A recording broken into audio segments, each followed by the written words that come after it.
Alright guys, I'm making this video to save you a hell of a lot of time, money and extreme emotional pain when it comes to running a business. So the reason I wanted to make this business is because I've been through this lesson. It's an extremely painful lesson and I don't want you to go through the same thing. And it's about the 3 ingredients that you need to be successful in business. If you don't have it as a founder, as the owner of the business, and you don't have at least one of them, ideally you need all 3, but if you don't have at least one, then you're going to really struggle. And the reason for this is businesses fail not for the reason you probably think. So most people think that the businesses fail because maybe they run out of cash flow, which is one of the big reasons. But the biggest reason of all is small businesses fail in the first year, the first 3 years, the first 5 years. I think over 50% of businesses fail in the first year. And that's because they're missing one of these 3 ingredients, okay? And it comes down to the business owner, the founder. And you can quickly know by the end of this video if you have any of these, if you have all 3. If you don't have any, then I would pivot. I would genuinely change the type of business that you run in. Otherwise, you're going to eventually burn out and you're not going to be able to push through the barriers that you need to actually succeed and become successful. So plenty of other reasons, but these 3, if you don't have one, you're going to really struggle. And it's just going to be a painful journey. I'm going to take these off. I need them to see properly because I'm pretty blurry, but I've just seen a little quick snippet of myself with them and I realised how uncool they actually look. So they're fairly new. I've had them about a month. I've never been a cool person, so I thought, why, there's no point even trying now. And I think it's even worse when you try to look cool when you actually don't look cool. It's just, so I'm just going to accept that I'm not cool. That's why I went for these, but I realised how uncool they are, so I'm going to pop them on my head for now and just see everything a bit blurrier. But anyway, I'm going to walk you through them as quick as possible so that you understand them completely. The first one is passion, okay? So first P, I'm going to write this down. I'm going to try and keep the mic here. So passion. And I'm going to give you a clear example just from my story, really, my background of how this actually came about. So we've got another P there as well and another P there. So we'll put 1, 2, 3, okay? So the way I make these videos as well is just like I would if I was giving advice to anyone in person. I try and make it as clear as possible, and I try to frame it myself as if I'm speaking to my younger self, speaking to someone that was aspiring to grow a business, aspiring to start a business. That's why I make these videos, and I also teach myself. I remind myself of the lessons as well, because famous Alex Hormozi quote is, you need to be reminded more than you need to be taught. So you don't need to learn new things. Sometimes you just need to be reminded of the things that you actually already know and just be consistent with those things. So passion, okay? Sounds obvious, but when it comes down to owning a business, running a business, no matter how good you are at delegation, no matter how good you are at removing the things that you don't need to be doing and climbing the ladder of success and scaling your business, you are always facing problems. Elon Musk said this best when he was talking about growing a business or starting a company in general, just starting a company. He said starting a company is a comparison, or best compared to literally chewing glass and staring into the abyss, because you're always faced with problems. And if you're not that way inclined, you're going to struggle anyway. But your job as a founder, as a owner of a business, is to constantly be thinking about the biggest constraint of the business, aka not focusing on what's going well, not focusing on what you're good at in terms of like what's going well. You need to be always fixing the biggest constraint so that your business can grow that much further. So you're always faced with negativity and you're always trying to problem solve. So if you don't have passion for the actual thing that you're doing, constantly being around something that's negative, or you're facing problems all the time, you're going to very quickly lose motivation and lose aspiration with that thing that you're trying to solve. So I just want to go back as well to just give you a bit of background on myself. I'm 26 right now. When I first pursued fitness in general, my background was in fitness and coaching. We scaled a coaching business to over 250 active clients. We also then had a different business, a physical gym location. We scaled to 500 active members. So 2 different businesses that we've actually run successfully. And the reason I actually ended up pursuing it was not because I wanted to be an entrepreneur, not because I thought I could, unlock the business world, and that's not what I wanted to be. Me, when I was growing up, I was infatuated by fitness. When I was leaving school was when Instagram was really starting to take off. It was about 2016, so 2015, 2016, around that time. I was just posting a lot about my journey, genuinely under a different name, just completely loved the process, got into the gym, just like many other people have done. But I was very early to that side of things. If you go back to 2015, it wasn't the norm for everyone to have a fitness account like it is today, right? Every single person's got a fitness account tracking their progress now. But that was my passion. So that was the thing I loved doing. For work and for my job, I was training to be an accountant. I actually got a job as soon as I was 18. I was qualified. I became a junior accountant. That was what I saw as the secure path, the actual job I was going to pursue, the career I was going to pursue. And also because it had status. It was, accountant was viewed as this, it's a good job, is what people say. When I got the job, I was on a £9,000 salary. This was 10 years ago, but, yes, we've been through a lot of inflation.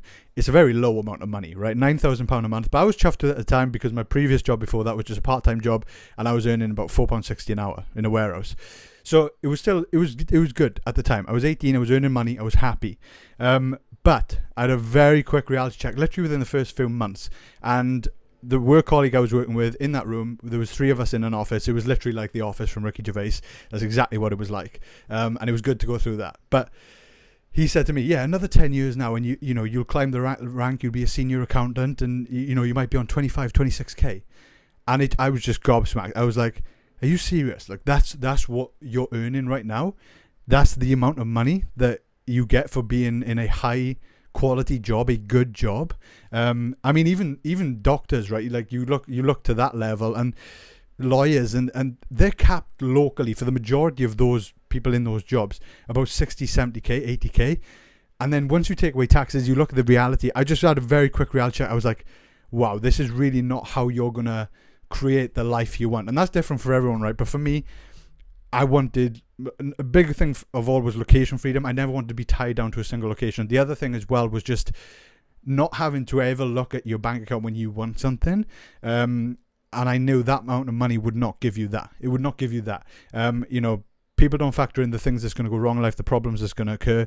You don't get what you want with that level of income, okay?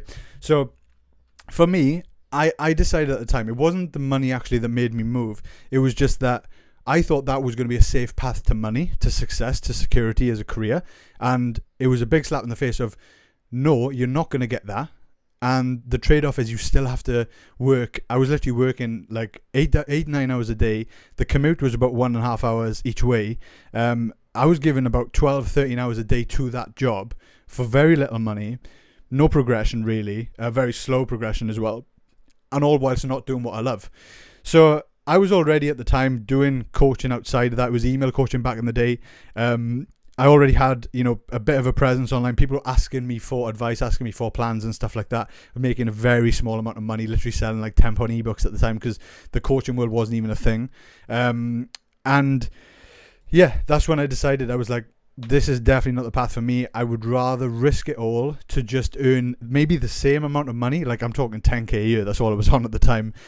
If I can achieve that, then I'd rather be doing that and then have all day to do what I loved. I was still very passionate about my own journey. I was competing naturally at the time. I then went on to competitive assisted bodybuilding as well. But I pursued that path. I would rather eat, sleep, train in the gym, help other people, for the same, if not a little bit less. I was happy for less to be able to do what I loved and have that freedom to work when I want, do whatever I wanted. So it was passion for me, the first one, right? That snowballed. I could never have predicted where it took me, where we actually went. I could never have predicted that, and nobody would have been able to say that, we'd have been able to scale the businesses into what they become. That was just through passion. It was driven through passion. The next opportunity, the next opportunity, the next opportunity, and we just took advantage of it and we grew together. And we've helped thousands of people over the last 10 years then by doing that.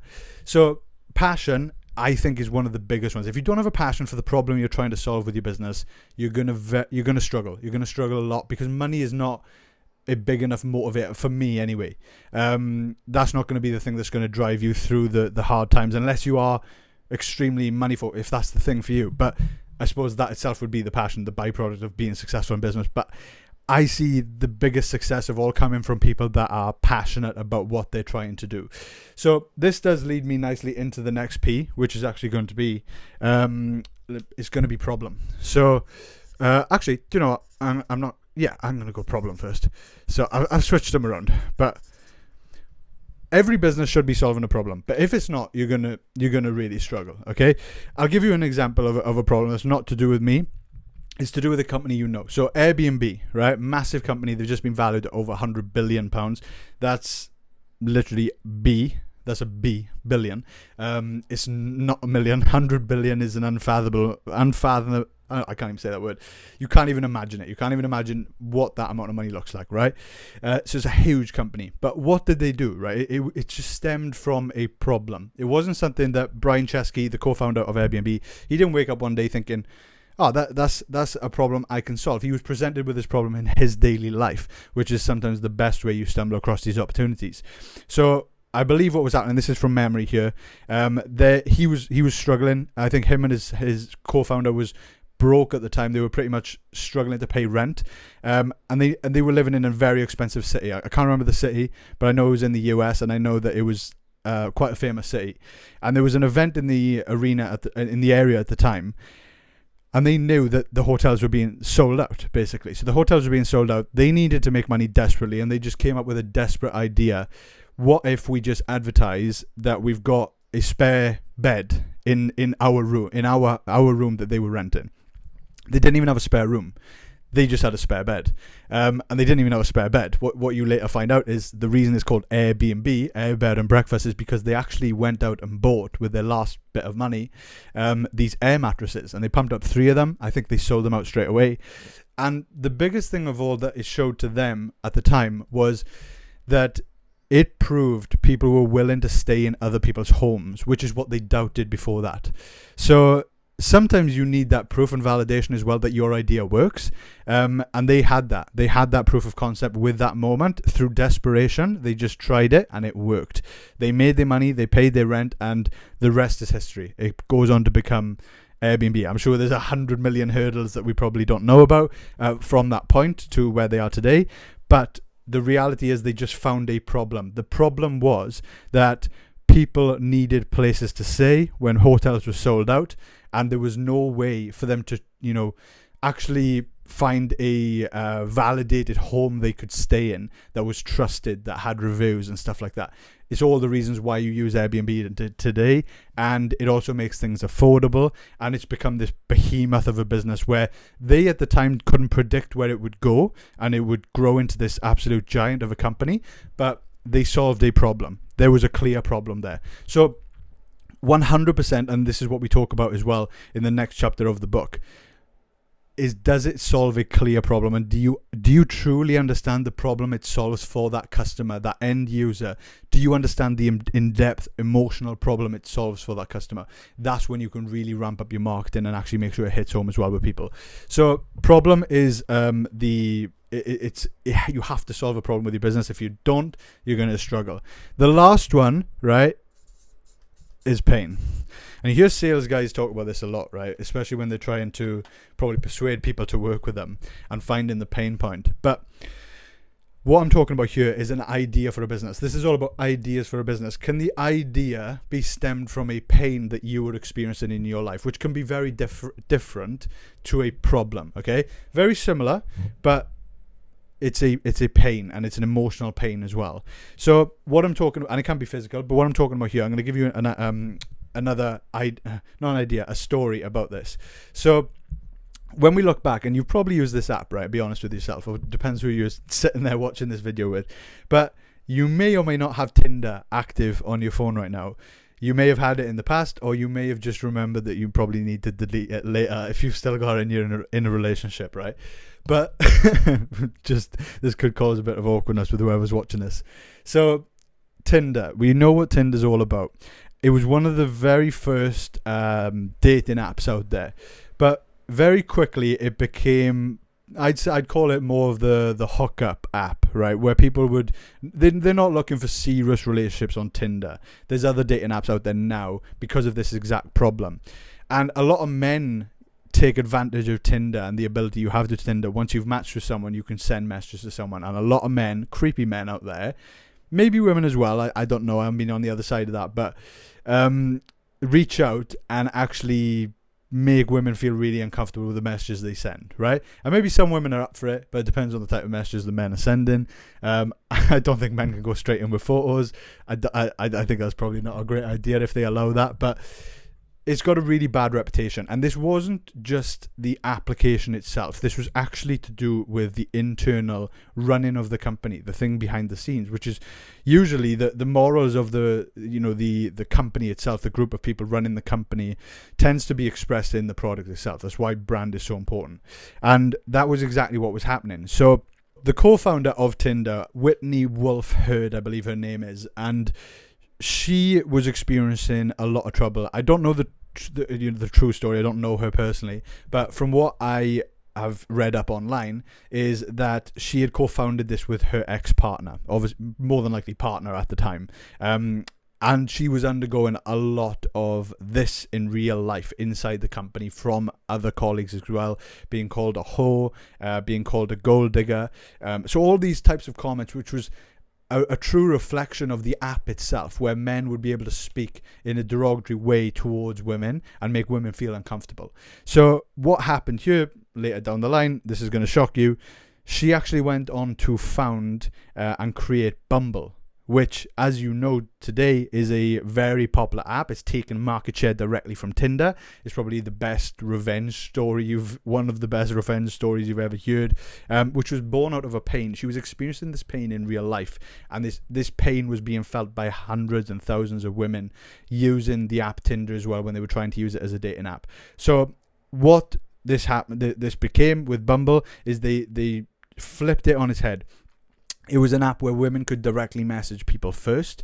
They had control, they had the power, and they were no longer exposed to these creepy men. And it was a safe space for them, which is what she wanted in her own life, in her work life, and also, on the app itself. That's what she wanted, which is why she went on to create it and co-found it, which is incredible to be part of two huge apps in the industry like that own a large majority of the market in general, is absolutely crazy. So hats off to her for actually creating that.